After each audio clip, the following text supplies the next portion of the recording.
Amen. Amen. So mga kapatid, welcome sa ating morning revival preview. At ang schedule natin ngayon ay week 5, day 4. Amen. So magbabasa na ako ng mga Bible verses natin. Exodus 31:15-17. 6 days work shall be done, but on the seventh day there is a Sabbath of complete rest, holy to Jehovah. Whoever does any work on the Sabbath day shall surely be put to death. It is a sign between me and the children of Israel forever. For in 6 days Jehovah made heaven and earth, and on the seventh day he rested and was refreshed. Amen. So itong topic natin ngayon ay pagpapatuloy ng paksa tungkol sa Sabat. So, kahapon, Sabat. Ito, tutuloy pa natin itong paksa na ito. Pero meron ako isang napansin dito. Nung binasa natin yung mga Bible verses, o nung binasa ko, sa 17 sinabi niya, it is a sign. Na ang ibig sabihin, ang Sabat ay isang sign. Pag sinabi nating sign, meron siyang kahulugan. Hindi siya literal na literal. Kundi merong kahulugan. Parang yung mga sign na nakikita natin sa labas, kailangan ng interpretation. Kaya huwag kayong magtaka. Kahapon, nagkaroon tayo ng mga interpretation, mga pagpapaliwanag, upang makita natin yung totoong kahulugan ng Sabat. Ang ibig sabihin ng interpretation ay upang ma-discuss mo ano ang kahulugan ng Sabat. Dahil itong Sabat, pinapakita sa atin na sign siya. Pag sinabi mong sign, kailangan ng paliwanag. Ano ba talaga yan? So, ganon. Both Genesis and Exodus tell us that God rested on the seventh day. But in Exodus 31:17, the words "and was refreshed" are added. This reveals that even God needs to be refreshed. O ito, yung mga kapatid natin, matalas yung mata nila. Nakita nila, hindi lang rest ang Sabat para sa Diyos, kundi ito ay refreshment din para sa Kanya.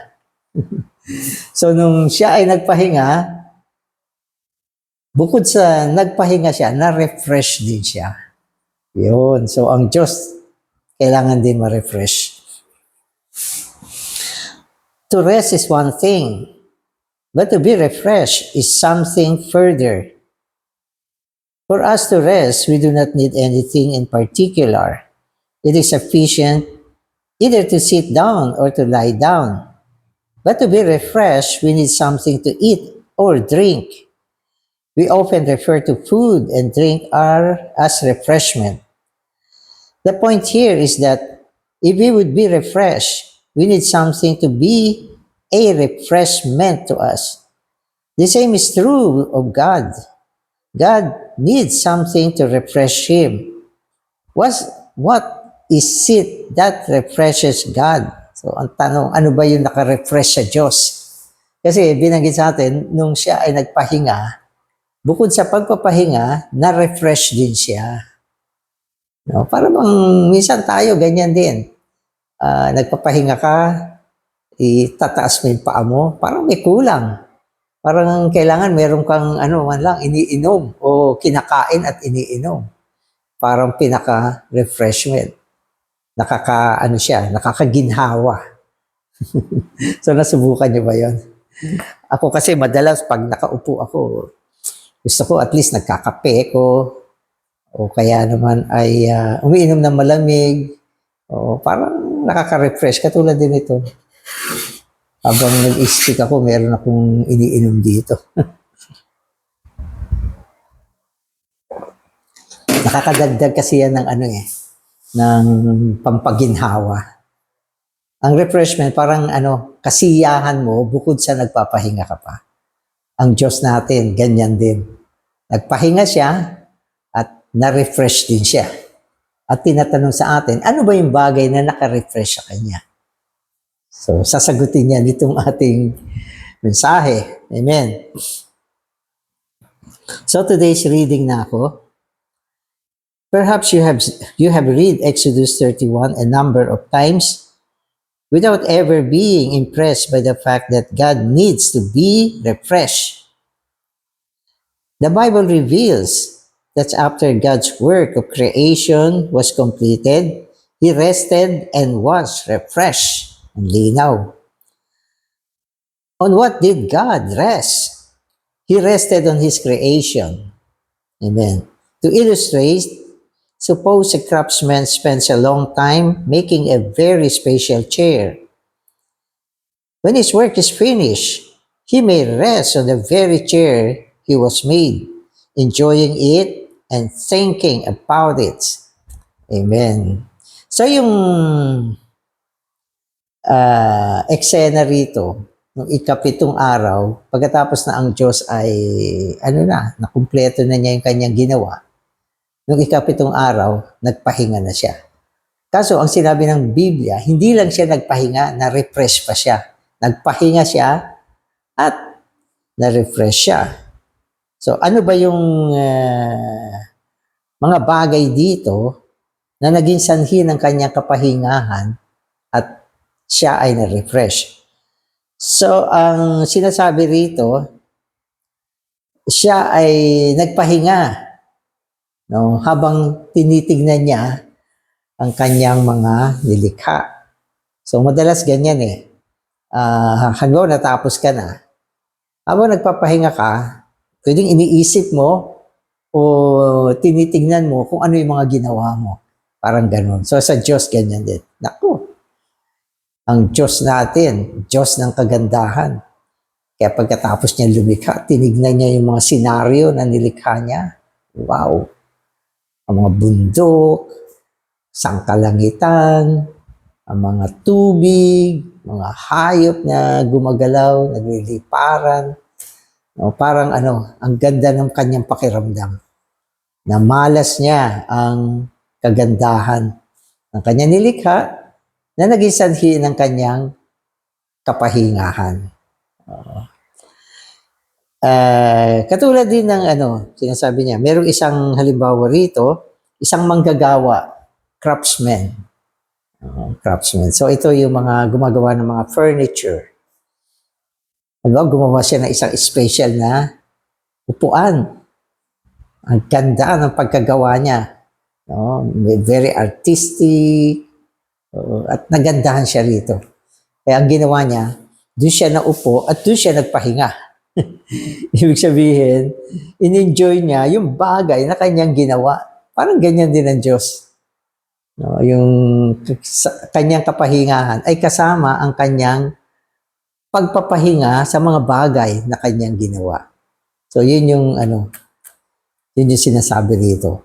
At sa karagdagan, siya ay na-refresh. Amen.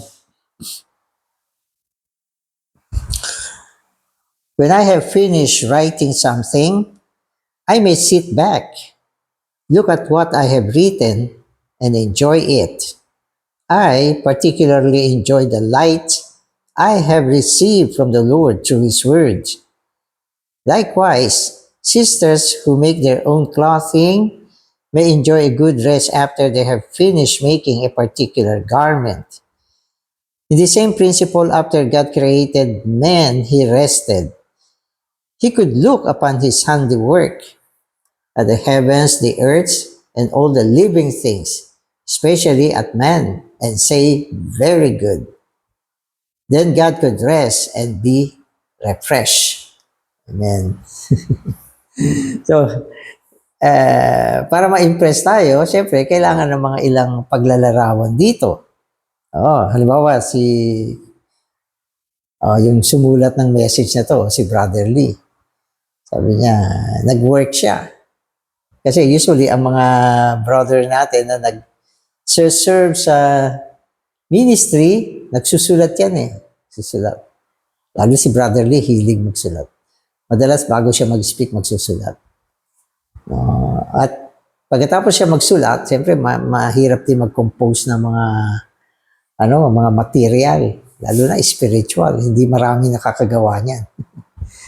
Pero pagkatapos niya gawin yan, okay, babasahin niya uli. Yun na yung pinakapahinga niya, nasulat na, babasahin niya uli. At habang binabasa niya, ina-enjoy niya yung kanyang sinulat. Ina-enjoy niya. Particularly, yung liwanag na binigay ng Panginoon sa kanya, na naisulat niya yung mga ganyang bagay. Wow, ang sarap ng pakiramdam nun. Lalo na nakita mo, mga bagay na hindi ka malinaw noon, ngayon naisulat mo siya ng malinaw, galing yung liwanag sa Panginoon, ang sarap ng pakiramdam. So yan yung senaryo na pagkatapos gumawa ng isang bagay, nagpahinga at in-enjoy yung mga bagay na yan. O lalo pa ang Diyos. Ang Diyos. Ang Diyos lang ang nag-iisang creator. Tayo, hindi tayo creator. Kasi ang ibig sabihin ng creation, mula sa wala, kaya niyan lumikha. So, hindi natin kayang gawin yan. Tayo ay nakakagawa lang mula sa mga bagay na nalikha na. Katulad ng pagsusulat, may papel, may pansulat, ballpen. Hindi natin nilikha yung mga bagay na yan. Okay? Mula dyan, tayo ay gumagawa. Pero gawa din yan. Na nakakapagpasaya rin sa atin. Binanggit pa niya yung mga sisters. Ang mga sister kasi napaka-artistic niyan. Lalo yung mga damit pambabae, napakadaming kaartihan. Kaya pag nakagawa yung isang modista ng damit para sa sarili niya, na binuhos niya yung kanyang kaalaman, mai-enjoy niya yan. So ang Diyos isipin niyo. Pagkatapos ng kanyang creation, tinignan niya ang mga bagay sa sangkalangitan. Tinignan niya ang mga bagay sa sangkalupaan. At merong isa na totoong nagpanariwa sa kanya, nag-refresh sa kanya, nagpapresko sa kanyang feeling. Yon ay ang tao. Ang tao na nilikha niya ayon sa kanyang wangis, ayon sa kanyang anyo, na may tao na nakita niya.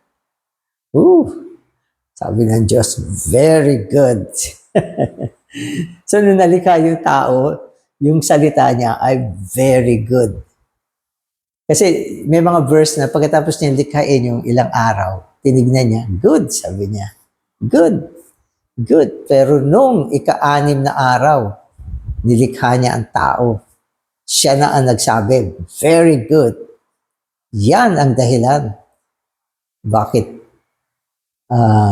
Bukod sa kapahingahan, ay na-refresh pa ang ating Diyos dahil sa tao. Tao ang talaga nagpaano sa kanya. Kung anong damdamin niya. Nagpasaya. Refresh sobrang saya. Nagpasaya sa Diyos. Ang tao ang naging kasiyahan niya.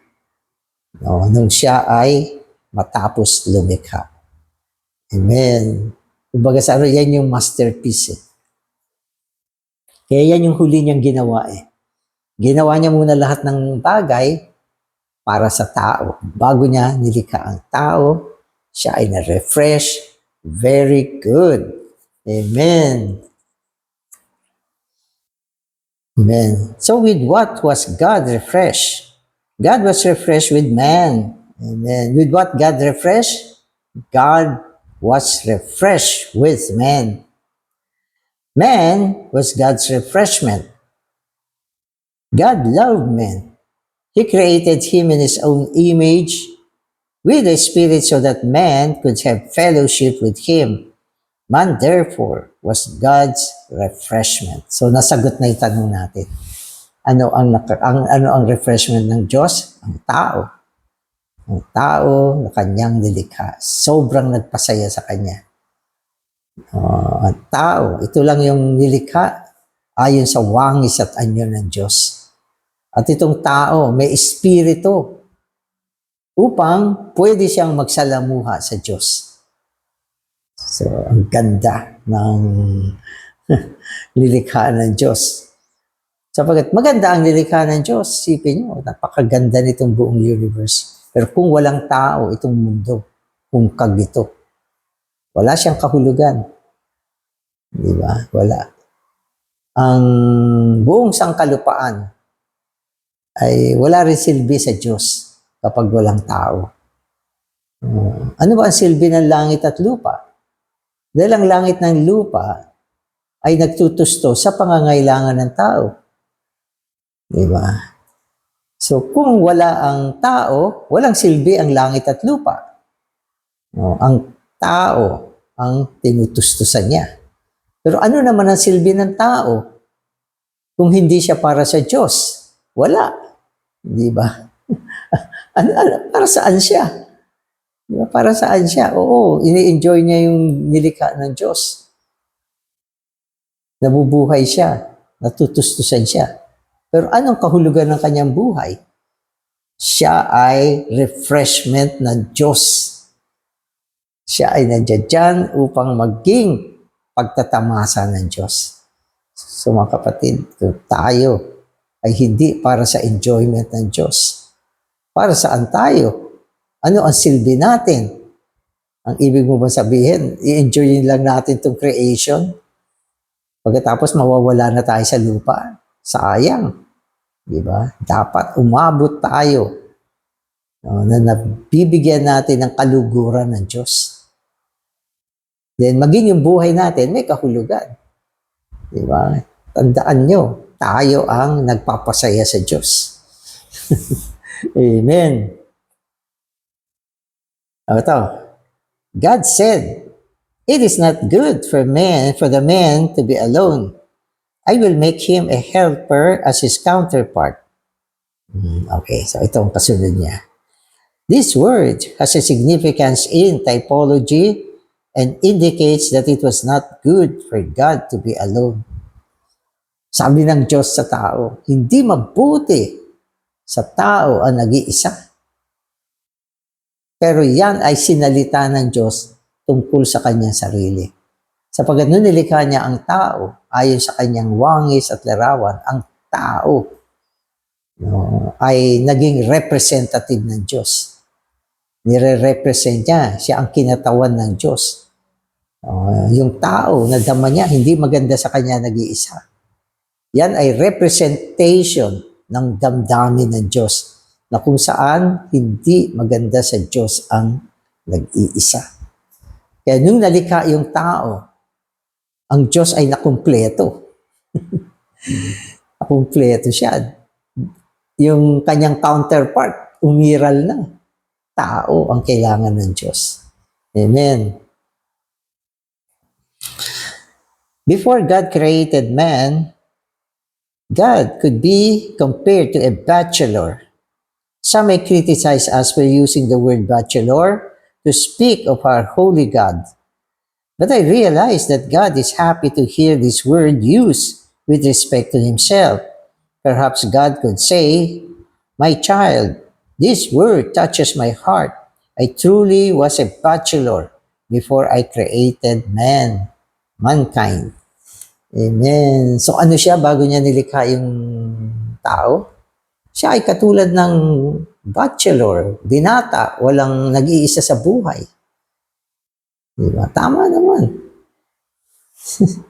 Sapagkat ang tao na kanyang nilikha ay nilikha parang maging asawa niya. Kaya nakasumpong siya ng partner. Bago niya nilikha ang tao, wala siyang partner. Ito ay katulad ng isang lalaking binata na nag-iisa, walang partner. Hindi maganda na nag-iisa siya. Kulang siya, hindi siya kumpleto. Kung ganun ang ibig sabihin. Ang Diyos nung sinabi niya itong salita, hindi maganda sa tao ang nag-iisa. Kung ano yung nasa puso niya, lumabas sa kanyang bibig. Kaya lang, hindi niya direktang sinabi na hindi maganda sa akin ang nag-iisa. Hindi sa tao niya sinabi. Pero kung nakakaintindi ka, ang tao ay representative ng Diyos. Siya ay nilikha ayon sa larawan at wangis ng Diyos. Ang kanyang pandama ay katulad ng pandama ng Diyos. Ang pandama ng Diyos nilagay niya sa pandama ng tao. Kaya maging si Adan, nagkaroon siya ng problema, nag-iisa siya. Yung naging damdamin ni Abraham, bago binigay sa kanya yung kapareha niya na si Eve, yan ang damdamin ng Diyos. Binata. Binata, walang partner. Amen. So the Bible reveals that in eternity past, God was a bachelor. But in eternity future, He will have a wife, the New Jerusalem, which is called the Lamb's wife. Therefore, according to the revelation of the Bible, that the New Jerusalem is the wife of the Lamb, I have the boldness to use the word bachelor with respect to God. Tama naman. Sapagkat ayon sa Biblia, ang Diyos mismo nagkaroon ng asawa.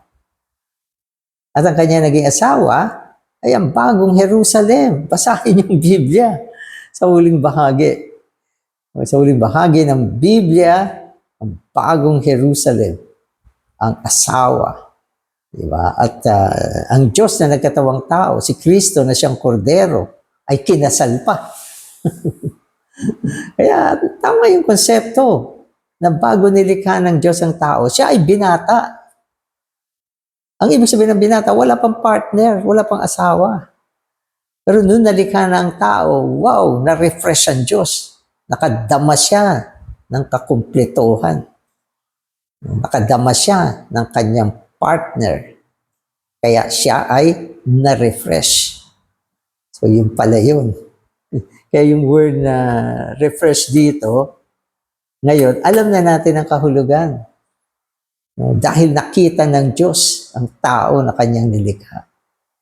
Diba? Una, nag-rest siya, na-enjoy niya yung creation. Pero nakita niya yung tao na kanyang nilikha. Na-refresh siya. At nagsabi siya, very good. At sinabi natin, yung Diyos ay bachelor bago niya nilikha ang tao. Totoo naman.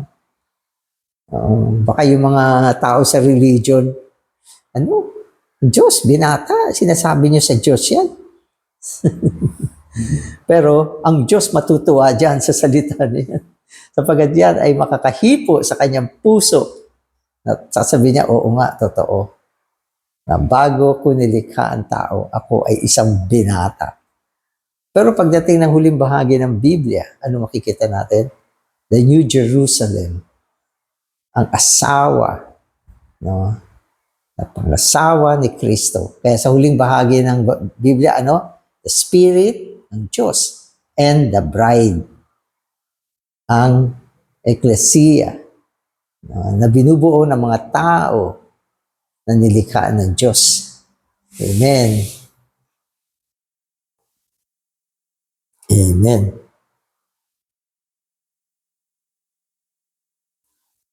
When God saw the man created by Him, He could rest and be refreshed. Man was like a refreshing drink to quench God's thirst and satisfy Him.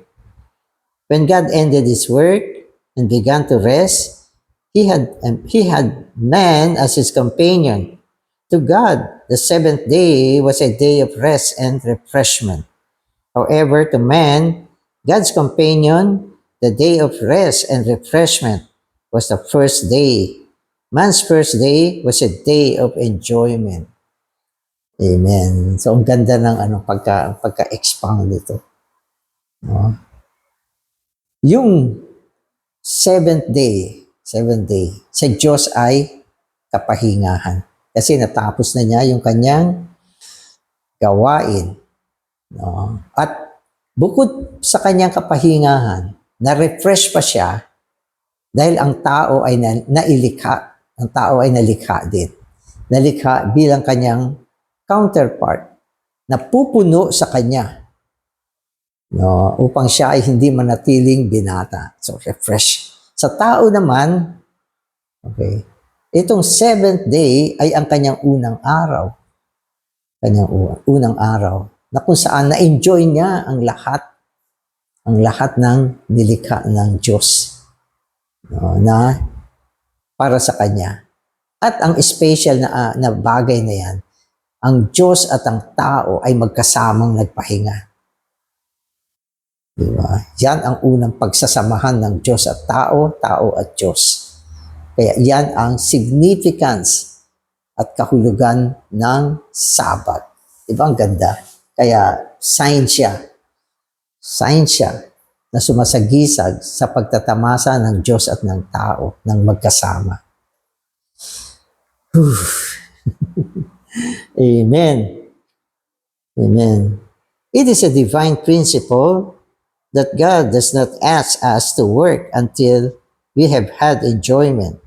God first supplies us with enjoyment, then after a full enjoyment with Him and of Him, we may work together with Him.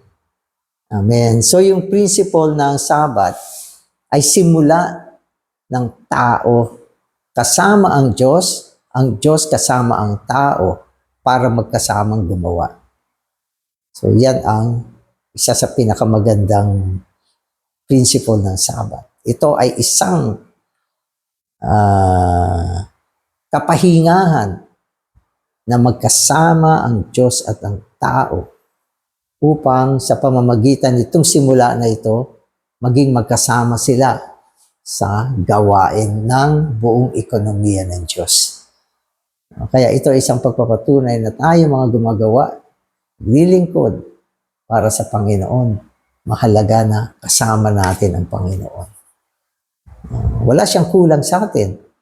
Nilikha na niya lahat ng bagay para sustentuhan tayo. At inaya niya tayo na magpahinga. At nagpahinga din siya. At sa pamamagitan ng pagpapahinga na ito, nagkaroon tayo ng isang puwersa na harapin ang gawain ng Diyos. Amen. If we do not know how to have enjoyment with God and how to enjoy God Himself, we will not know how to work with Him. We will not know how to be one with God in His divine work. Kaya sa dibinong gawain, nakita natin ang prinsipyo ng paggawa. Ito ay isang paggawa sa pamamagitan ng tao at ng Diyos sa loob ng kaisahan. Amen. At ang kaisahan na yan ay kapahingahan sa Diyos at sa tao. Na habang tayo ay nagpapagal, gumagawa para sa Panginoon, tayo ay merong kapahingahan, kapiling ang Diyos sa lahat ng oras. Amen. Salamat, Panginoon, sa paliwanag mo tungkol sa Sabat, kung saan pinakita mo sa amin. Ito ay isang pag-asa sa ayos na kung saan ikaw ay makasama namin, makaisa namin, at makasumpong kami ng kapahingahan sa iyo. At salamat din sapagkat ang tao ay siyang nagbibigay ng kaluguran, nagbibigay ng refreshment sa iyo, Panginoon. Salamat sa mga liwanag na pinakita mo sa amin. Amen.